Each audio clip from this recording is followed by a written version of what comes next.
Tzvi Lebetkin, the Rabbi from another planet. Please like, share, and subscribe, and ring that little bell. Ring that little bell so you are notified when new videos drop. And I'm a little bit pissed off. I'm a little bit peeved. This is a review of the Dalek Universe 2, the second box set in the incredible Dalek space adventure with David Tennant. We're halfway through it with this box set.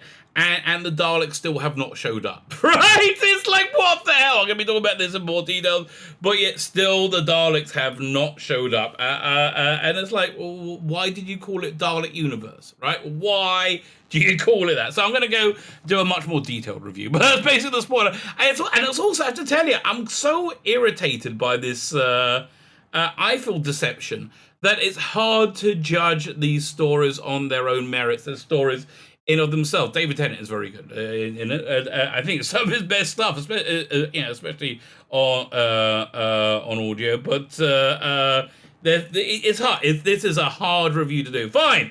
Before we get into it, can you hit the like button? Even though I think you might dislike this. I mean, I certainly dislike it. Can you hit the like button? Can you hit the share button? Can you hit that subscribe button? Everybody should subscribe to my every whim and desire. Alternatively, you could just click, the wee subscribe button. That'd be really, really nice. Thank you very much. YouTube do take subscribers off me quite a lot. They are not my biggest fans, right? So much so, I did a video I'm posting, when is it? I posted on Friday, right? I'm putting this out on Saturday. I did a video I posted on Friday, but I put it on, I forgot I had another channel. So I put it on that channel because I didn't want to get in trouble because it talks about stuff YouTube really doesn't want me to talk about. So I put it over there. Yeah, I hope you saw it. Hope you enjoyed it. I'm not even going to mention what it is there. So like, share, subscribe. If you're subscribed, make sure you're still subscribed. Go check out my Indiegogo. Next week's a week when we get into our trench run where we're actually going to finish the campaign, and I want to get the print files ready. I want to get it to the printers. I want to get this in your hands very soon. I think if we can get it out to print in July, I'm going to be excited. What is it? It's 2 freaking awesome graphic novels. We've got biblical Bible stories, Atheist Traces, Rational Road, 240 pages long. It's long. It's good. And we got the Imperium, a love letter to telefans in 1960s. You got a whole bunch of extras. This one I do love. It's this one's going to be a poster when we hit $8,000. We're about $80 away from that. I'm sure we're going to do that. The lovely Leela and Racket Welsh on the Land That Time Forgot. I might throw in this poster too, right? Or this one.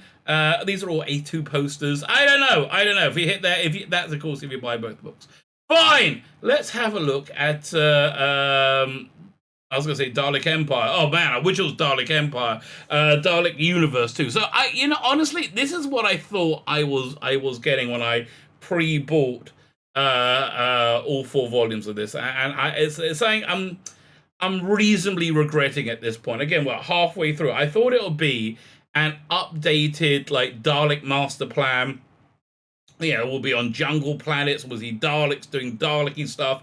And I thought it'd be with unlimited budget, TV21, reference stuff. Though, and that's certainly how they sold it, right? That's absolutely how they sold it. They call it Dalek Universe. You would expect the Dalek shop. Without joking, we are halfway through this season. And there's no Daleks, right? This is absolutely ridiculous. This is it's ridiculous. I know there are Daleks on the cover. They're doing a trope that we've seen many times over, which is quite obvious if you look at them. And I worked this out before I listened to it, that they're not the real Daleks, right? That's basically what they're doing. They're not the real Daleks. I just don't know what they're thinking. If you're doing a series called Dalek Universe, there should be at least one Dalek story in each box set. I mean, Dalek story of traditional Daleks doing traditional Dalek-y stuff. Honestly, the first box set, you could tell the thing they were most interested in is Mark Gatiss being a guest star. Okay, we've heard Mark Gatiss a billion times before. He's a fanboy made good. Very happy for him. I like his writing. But I don't really care, right? I bought the set because it's called Dalek Universe with David Tennant in. This is not what you gave me. You sold this to me, and this is not what you delivered. But what they are much more interested in is having Gemma Whelan, this is the first box set, play the Doctor for half of the second episode. I'm spoiling this. Because, you know, you should know, because they should tell you what they're bloody selling you. Yeah, if they wanted to write the story, just sell it as a story. They were much more interested in Jenna Whelan playing the Doctor for half an episode. At the end of the first episode, the Doctor is mortally wounded and regenerates, right? 10th Doctor regenerates, you go, what's going on? And regenerates into Gemma Whelan, Yara Greyjoy from Game of Thrones. And she's really not very good, right? She's not very good. She plays it way too posh, plays it like, you know, jolly hockey sticks, and then halfway through the episode, she goes into her desk, and it turns out that's the TARDIS, and she's really a future version of the meddling monk, now called the meddling nun. Sorry, Rufus Sewell was very, very good, and I will say far superior, like far superior to Gemma Whelan in the role. Was it not Tim Brooke Taylor who played him? One of the goodies. Was it? Yeah, Graham Garden. Also far better, right? Far better. It's just okay. The meddling monk is kind of like a Time Lord Arthur Daly, right? And if you want to keep that through line and have a woman play it, that's great. But that's not what you did. And it just went, but yeah, that was what they're most excited about in that first box set. And then you got a little bit of Dalek-y universe. You kind of got a taste of what that TV 21 Dalek universe was in the last story, The House of Kingdom, where you go and find out. You go to the Anya Kingdom, who's from like Sarah Kingdom, Brett, who's from that whole world, and you get to see a bit more of that inside the world. That was pretty interesting. They had a mechanoid in it for like 20 seconds. So like, oh, right. But again, this was sold as like mechanoids versus Daleks versus Mavellans and like humans. You got the SSS, you got like war, you have spy stuff. That's what and you haven't delivered that big finish in any way, shape, or form. And mostly, you haven't delivered the freaking Daleks. I mean, again, Dalek universe. This is not complicated. Yeah, honestly, when David Tennant is sucked out of time and he's in this other part, this other, I don't know, part time without his TARDIS, right in the middle of like again this Dalek universe, which is suffering from a absence of Daleks. Apparently, that first episode, he should have been dropped straight into a Dalek battle with Daleks doing Dalek-y shit against the space service, and then have some Mavellans thrown in, and then have some mechanoid. Just put us in that freaking world that you freaking promised us, and you haven't delivered. And quite frankly, if you're not up for it, right? If you're bored with this stuff, the stuff that you sold us. If you're bored with that, and it's clear that you are, find somebody who's not bored. It's time to move on, right? This is what you sold, and this is not what you delivered. So I'm really, really, really quite irritated about it, and it makes everything else weaker. If you had just delivered what you sold, I think everything would have been better. Again, each of these box sets needs to have at least one Dalek-y story, right? Well, doing traditional Daleks being cunning and look at the War Doctor. War Doctor Begins. Daleks doing Dalek-y shit. That's really what we want with it. Again, you know how we know that's what we want? Because that's what you sold it to us as, right? So, not so happy with you right now. So that's my pod review. Let's go through the stories one by one. Honestly, and yeah, the other thing, by the way, I thought this was also going to be a continue of the Dalek Empire audios, which is so much better than this. I mean, that Dalek Empire was a Doctor-free Dalek standalone ongoing series, and it was so much better than this. Again, also had one or two Daleks in it. Okay, so I thought this was going to be a continuation of that. No, not at all. Because that really did have an updated TV 21 Dalek-y universe. Fine. So the first story in this set is called Cycle of Destruction by Roy Gill. It's these are all kind of like bottle episodes in between the big Dalek-y action adventure ones, right? If there was a big Dalek-y action adventure stuff in it, it would have been fine. So it's apparently the last box set ended on a cliffhanger. Honestly, if you're going to put 3 or 4 months between them, have a previously on Dalek Universe. Even though it annoys the crap out of me, you call it Dalek Universe. So this is a Mark 7. Mark 7? Again, Mark 7 was an android from the, was it, the Dalek book from the 60s, and it was always going to be part of the special space service, making us think, we're getting Dalek-y action. So this is about his backstory. Probably the strongest story on the disc, I think. Yeah, this or the next one, probably the strongest story on the disc, and it's mediocre. You find out where Mark 7 comes from, what his story is. He finds out where it comes from. Decent cast. Who's in it? It's I like her a lot. She's normally good in everything. Where is it? Nina Toussaint White, who's I really think is excellent. Honestly, yeah, I think if they cast her as a female Doctor instead of Jodie Whittaker, that probably would have worked out with a different writer. Obviously, that probably would have worked out better. She's a great actress. I really, really like her, and she's really good in this as what's her name? Marina Six. She's another android. Yeah, Mariah Six. Right? She's. Wrong one. And let me read the blurb. After Mark starts behaving oddly, and I get the feeling that was the beginning, that was the cliffhanger they left us on. I don't know, I don't remember. The Doctor and Anya have now found themselves on a strange planet with their friends missing. Again, a kind of a jungle planet. And I'm going, oh God, I'd love to hear some Daleks in the jungle. No, none of that. Searching on there, why couldn't they have been like chased by the Daleks? They have to stay one step ahead, and we get a little bit like, okay, then, Doctor, at the end, that would have made it. That would have been what you sold us, and you haven't delivered what you sold us.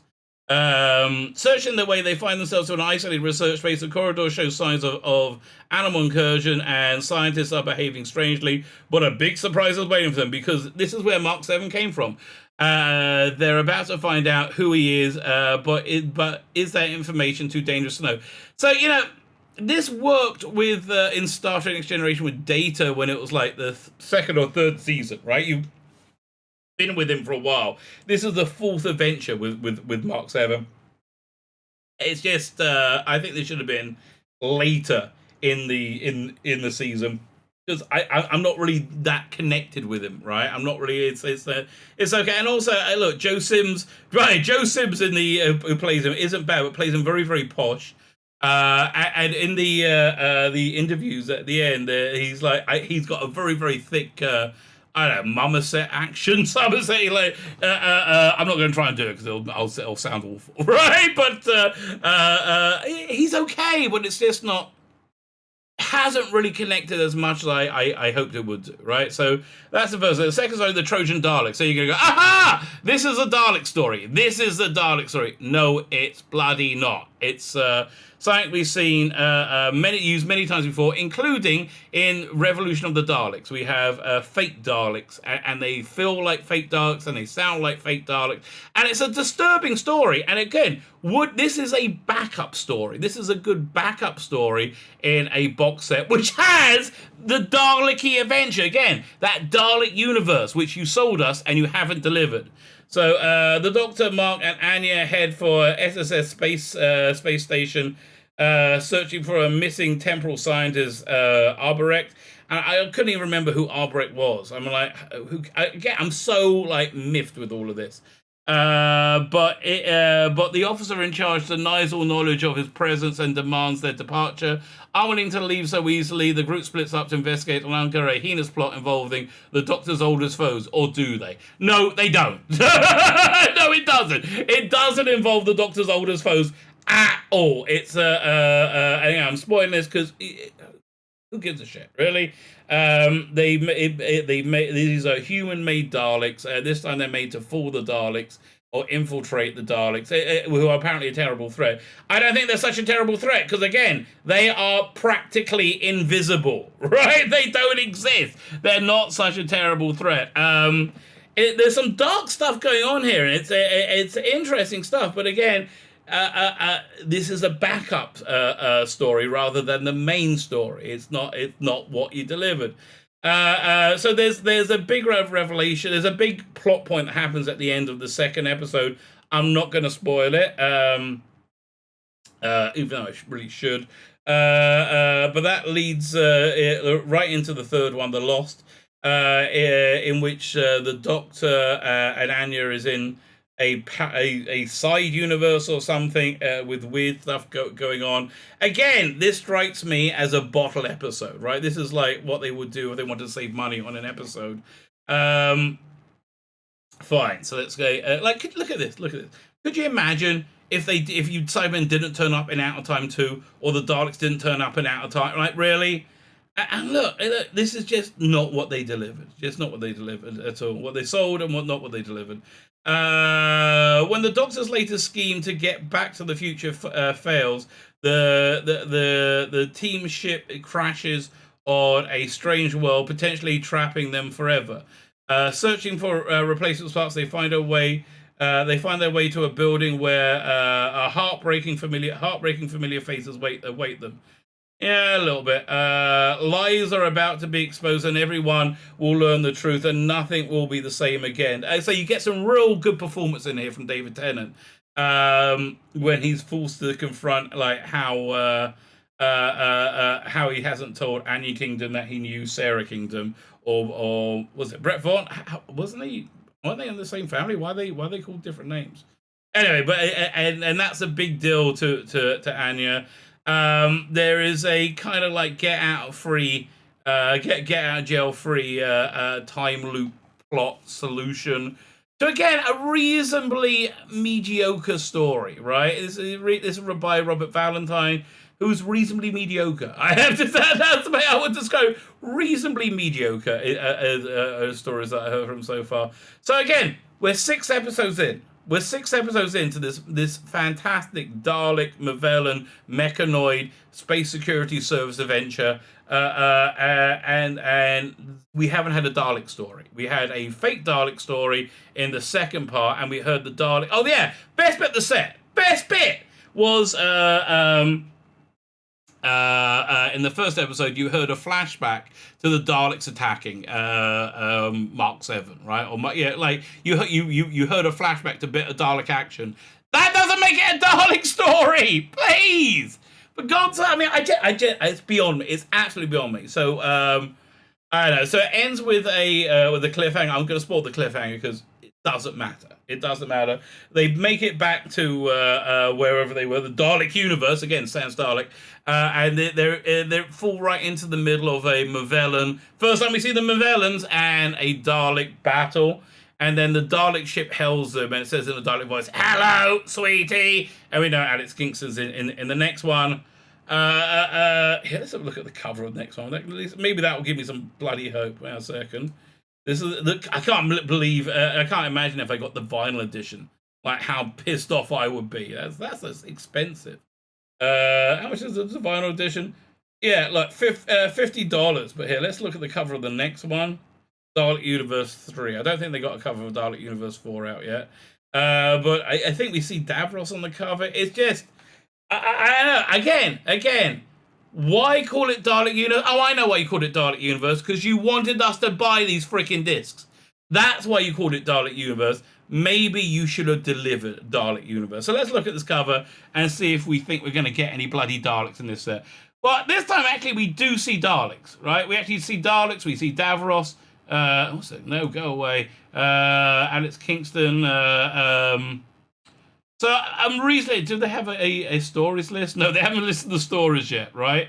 They don't even have the writers listed yet. What, production details? No, tight-lipped. Not saying a damn thing about it. It also says with Nicholas Briggs as the Dalek. So I'm hoping they have a Dalek story in this.